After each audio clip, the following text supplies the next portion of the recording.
Hello guys, welcome to my YouTube channel.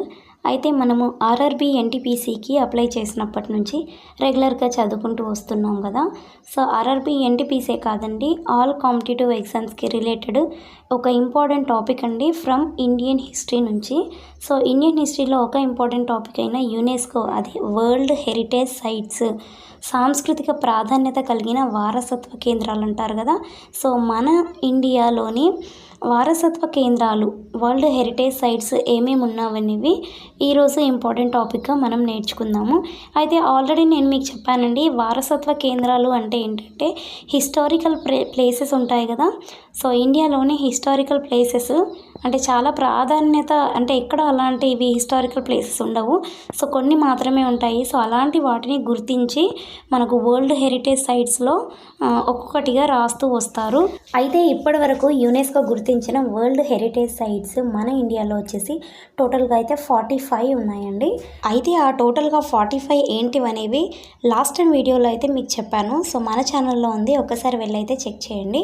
Already చెప్పిన ఆ 45 ఏంటంటే ప్రదేశం పేరు మరియు అది ఏ రాష్ట్రంలో ఉంది, ఏ సంవత్సరంలో గుర్తించబడింది అని మాత్రమే చెప్పానండి.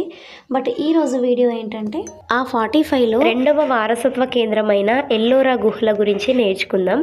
అయితే అసలు ఈ ఎల్లోరా గుహలు ఎందుకు నిర్మించారు, ఎందుకు ఈ అడవి ప్రాంతంలో నిర్మించాల్సి వచ్చింది, అసలు ఈ ఎల్లోరా గుహలను ఎవరు నిర్మించారు, ఎన్ని సంవత్సరాల క్రితం నిర్మించారు, అసలు వారసత్వ కేంద్రంగా చేర్చడానికి దీనికి ఉన్న ప్రత్యేకత ఏంటి అనేవి, ఇలా కొన్ని ఇంపార్టెంట్ పాయింట్స్ ఎల్లోరా గుహల గురించి అయితే కంప్లీట్ డీటెయిల్స్ అయితే నేర్చుకుందాం.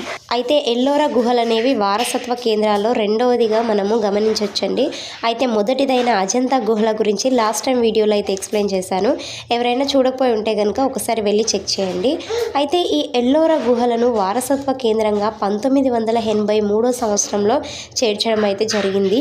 ఇంకొకటి కూడా గమనించాలండి, అజంతా గుహలు కూడా సేమ్ ఇయర్ 1983 సంవత్సరంలోనే వారసత్వ కేంద్రంగా, మొదటి వారసత్వ కేంద్రంగా గుర్తించడం అయితే జరిగింది. ఈ ఎల్లోరా మరియు అజంతా గుహలు అనేవి కొంచెం ఒకేలాగా కనిపిస్తూ ఉంటాయి, వీటి స్ట్రక్చర్ అనేది. ఎందుకంటే ఇవి రెండు కూడా గుహలండి. అయితే ఎల్లోరా మరియు అజంతా రెండు గుహలకు సంబంధించినవి. ఒక గుహకున్న పేరండి అజంతా మరియు ఎల్లోరా అని. అయితే ఈ అజంతా గుహలు మహారాష్ట్రలోని ఔరంగాబాద్ జిల్లాలోని అడవి ప్రాంతమైన సహ్యాద్రి పర్వత శ్రేణుల్లో అయితే దీన్ని నిర్మించడం అయితే జరిగింది. అలాగే సేమ్ ఎల్లోరా గుహల గురించి నేర్చుకున్నట్లయితే ఇది కూడా సేమ్ అండి, మహారాష్ట్రలోని ఔరంగాబాద్ జిల్లాలో నిర్మించారు. కానీ ఔరంగాబాద్ జిల్లా నుండి ఒక 30 కిలోమీటర్ల దూరంలో అయితే ఈ ఎల్లోరా గుహలు అనేవి ఉంటాయి.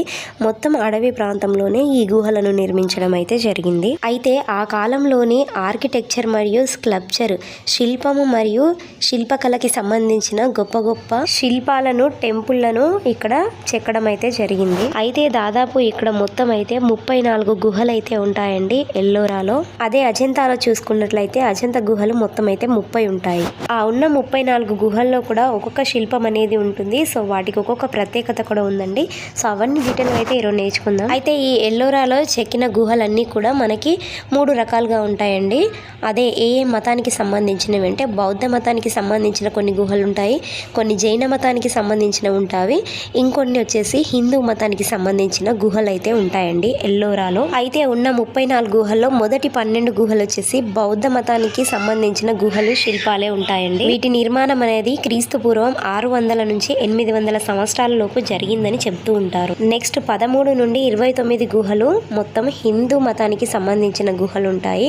ఇవి ఎప్పుడు నిర్మించబడ్డాయి అంటే క్రీస్తు పూర్వం 600 నుంచి 900 సంవత్సరాల లోపు అయితే దీన్ని నిర్మించారు. నెక్స్ట్ 30 నుంచి 34 ఆ గుహలు మాత్రము జైన మతానికి సంబంధించినవండి. అయితే వీటి నిర్మాణం క్రీస్తు పూర్వం 800 సంవత్సరాల నుంచి 1000 సంవత్సరాల లోపు అయితే నిర్మించడం జరిగింది. అయితే ముఖ్యంగా మనం తెలుసుకోవాల్సింది ఏంటంటే ఈ ఎల్లోరా గుహలను అసలు ఎవరు నిర్మించారు. అయితే రాష్ట్రకూటులు వీటిని నిర్మించడం అయితే జరిగిందండి. రాష్ట్రకూటులు అనే ఒక వంశం ఉండేది. ఆ వంశం వాళ్ళైతే ఈ గుహలను నిర్మించడం అయితే జరిగిందండి. వీళ్ళే మొత్తం 34 గుహలను అయితే చెక్కారు. బట్ ఒక్కొక్క మతానికి సంబంధించినవి 34 గుహలు అయితే చెక్కారు.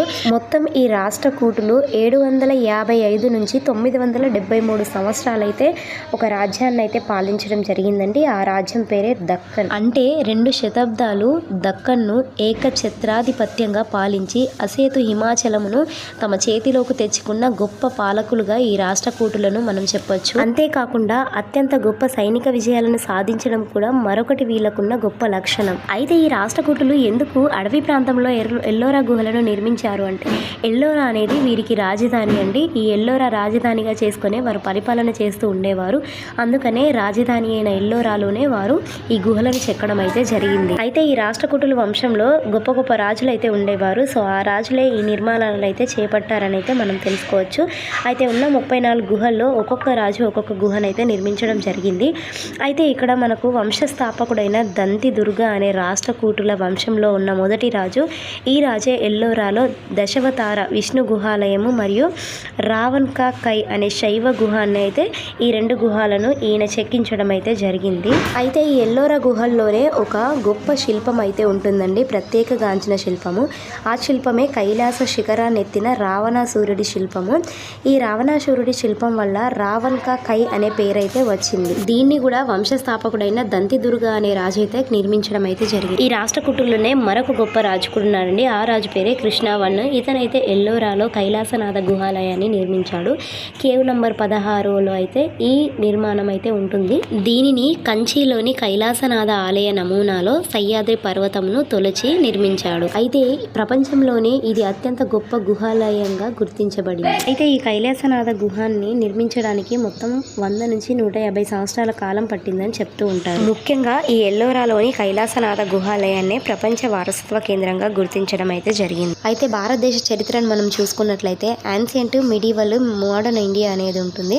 సో యాన్సియంట్ ఇండియా కాదండి, మిడీవల్ ఇండియాలో ఈ గుహలను చెక్కడం అయితే జరిగింది. ఎంతో గొప్ప గొప్ప రాజులు ఎంతో అందంగా అయితే ఈ గుహలను శిల్పాలను చెక్కారు. అందుకనే దీన్ని యునెస్కో వారసత్వ కేంద్రంగా గుర్తించారు. ఇంకా పర్యాటకులు కూడా చాలా మంది అయితే ఇక్కడికి వస్తూ ఉంటారు. ఇంకా ఇప్పటికీ ఎవరైనా ఎల్లోరా గుహలను చూడకపోయి ఉంటే కనుక ఒక్కసారి వెళ్ళి దర్శించండి, చాలా బాగుంటుందండి. ఇక్కడ ఉన్న శిల్పాలు కానివ్వండి, గుహలు మనల్ని ఎంతో ఆకర్షిస్తాయి. అయితే ఈ ఎల్లోరా గుహలు మొత్తం 2 కిలోమీటర్ల వరకు అయితే ఉంటుందండి. సో అంత దూరం మనం నడవలేము అనుకుంటే బస్సు ఫెసిలిటీ కూడా ఉంది. సో బస్ పైన వెళ్తూ కూడా మనం చూడొచ్చండి, చాలా అందంగా ఉంటుంది.